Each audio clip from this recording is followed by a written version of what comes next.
మీ business ఏదైనా మీ ఊర్లో promotion చేయాలంటే అది సుమన్ టీవీతోనే సాధ్యం. ఇప్పుడే సంప్రదించండి.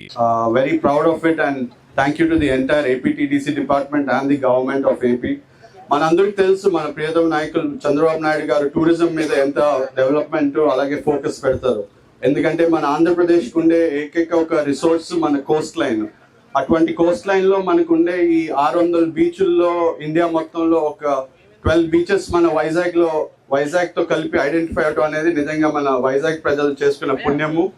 దీన్ని మేము ఒకటే uncle as a Bheemili citizen and as a citizen of Vizag, మాకు రుషికొండ బీచ్ అనేది చిన్నప్పుడు నేను చూసి పెరుగుతూ వచ్చిన వాళ్ళని. సో మేము దీనికి ఒక కంపల్సరీ గ్యారంటీ ఇస్తాం.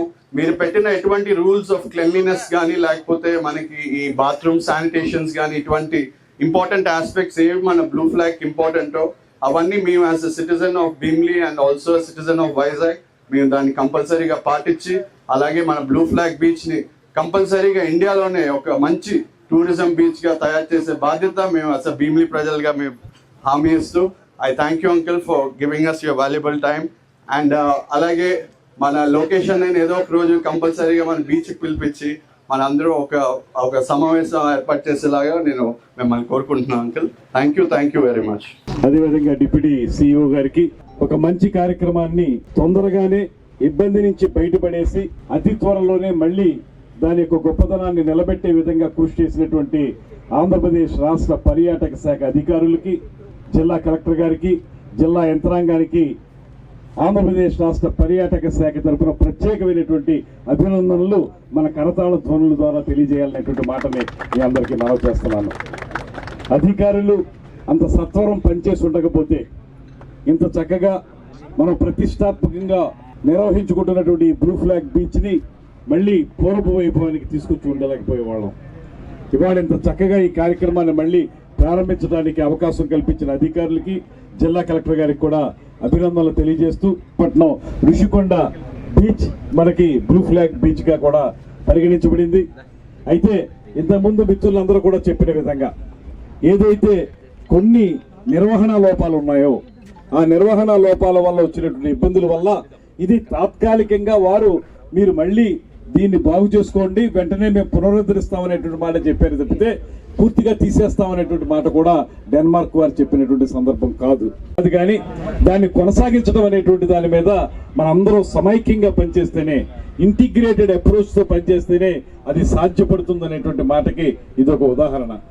ఇవాళ మనం ఏమిటి బ్లూ ఫ్లాగ్ అనుకుంటే ఇక్కడ ఉన్నటువంటి అందాలు, ముఖ్యంగా ఈ సముద్రం మరీ ఎక్కువ లోతు లేకపోవడం వల్ల చాలా మంది ఎక్కువ దూరం వెళ్లి స్నానాలు చేయడానికి కూడా అవకాశం ఉంటుంది.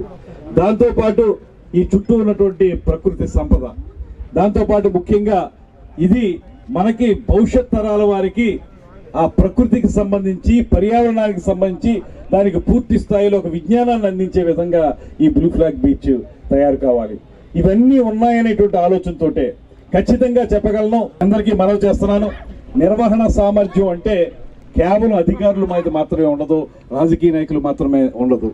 దయచేసి కార్పొరేటర్ గారు కూడా నేను మనవి చేసేది ఏంటంటే, ఇవి 10 కాలాల పాటు ఇలా నిలబడాలంటే, లేకపోతే ఎక్కువ మంది పర్యాటకులను ఆకర్షించాలంటే ప్రజల భాగస్వామ్యం చాలా అవసరం.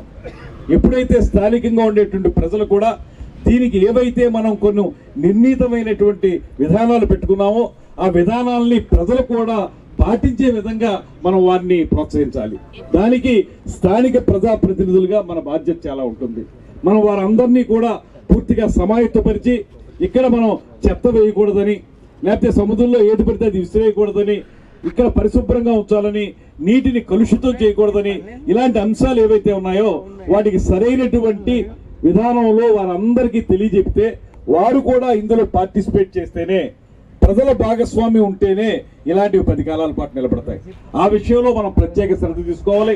ఎటు అధికారులు కూడా, విశాఖపట్నంలో ఉన్నటువంటి పర్యాటక శాఖ అధికారులు కూడా నేను మనవి చేస్తా ఉన్నాను, దయచేసి ప్రభుత్వం ఇవాళ ఆంధ్రప్రదేశ్ రాష్ట్రంలో పర్యాటక అభివృద్ధి గురించి ప్రత్యేకమైన శ్రద్ధ చూపిస్తా ఉంది. అందుకే కొత్త పాలసీని తీసుకొచ్చాం. దాంతోపాటు మీ అందరికీ తెలియంది కాదు, ఇవాళ పరిశ్రమ హోదా కూడా మనం పర్యాటక రంగానికి ఇవ్వగలిగాం. అంత మంచి కార్యక్రమాలు చేపడుతున్నటువంటి నేపథ్యంలో మనం ఎవరైతే అధికారులు ఉన్నామో మీరు కూడా ఈ స్పిరిట్ ని అర్థం చేసుకోండి. ఆ ట్రూ స్పిరిట్ ని అర్థం చేసుకుని దాని ప్రకారం పనిచేయాల్సిన బాధ్యతని విశాఖపట్నంలో ఉన్నటువంటి టూరిజం అధికారులు పూర్తిగా అవలంబించాలనేటువంటి మాటని నేను ప్రత్యేకంగా కోరుతా ఉన్నాను. దాంతోపాటు మనందరం కలిసి ఈ ప్రాంతాన్ని అందంగా నిర్మించుకోవడానికి ప్రత్యేకమైన కార్యక్రమాలు చేపట్టాలి. ఇప్పుడే ఎండి గారు ఇందాక చెప్పారు, ఈ బ్యాంబూ పార్కింగ్ ప్లేస్ లాంటివి ఏర్పాటు చేస్తామనేటువంటి మాట.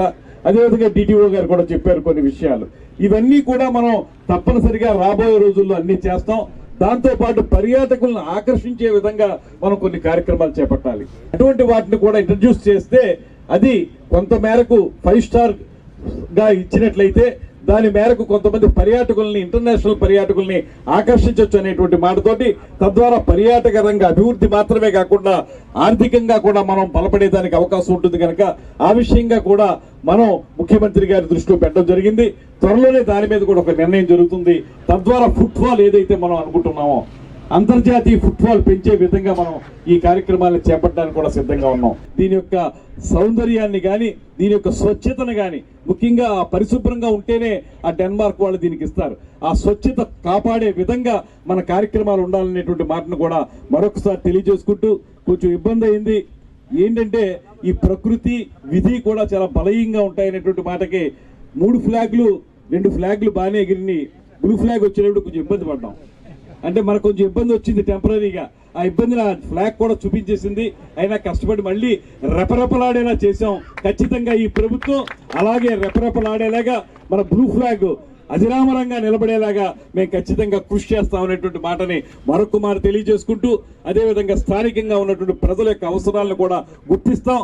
వారికి కూడా అవసరమైన విధంగానే మా పద్ధతులు ఉంటాయనేటువంటి మాటని మరొకసారి తెలియజేస్తూ, ఈ కూటమి ప్రభుత్వం ముఖ్యమంత్రి చంద్రబాబు నాయుడు గారు ఒక పక్కన, మరో పక్కన పేద ప్రజల కంట కన్నీరు తుడవటానికే రాజకీయాల్లోకి వచ్చినటువంటి ఉప ముఖ్యమంత్రి పవన్ కళ్యాణ్ గారు మరో పక్కన, వారిద్దరి పైన ఈ దేశంలోనే ఉక్కు మనిషిగా పేరు పొందినటువంటి నరేంద్ర మోడీ గారు, ఈ ముగ్గురు కలిసి ఈ కూటమి ప్రభుత్వం ఈ రాష్ట్రంలో ఒక అద్భుతమైనటువంటి పరిపాలనకి శ్రీకారం చుట్టినటువంటి నేపథ్యంలో మనందరం కూడా అందులో భాగస్వాములు అవుదాం.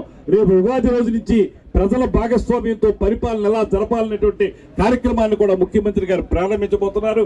ఆ కార్యక్రమంలో కూడా ప్రజల యొక్క భాగస్వామ్యం యొక్క ఆవశ్యకత వారు తెలియజెప్తారు. తద్వారా రాష్ట్రంలో సుపరిపాలన కొనసాగించడానికి ఇది మంచి ప్రభుత్వం అనిపించుకోవడానికి మేము నిరంతరం కృషి చేస్తామనేటువంటి మాటని మరొకసారి మీ అందరికీ తెలియజేసుకుంటూ, దీనికి సహకరించినటువంటి అందరికీ, ప్రత్యేకించి జిల్లా కలెక్టర్ గారికి, వారి యంత్రాంగానికి, అదేవిధంగా మన పర్యాటక శాఖ అధికారులందరికీ అభినందనలు తెలియజేస్తూ సెలవు తీసుకుంటున్నాను. నమస్కారం. జై హింద్.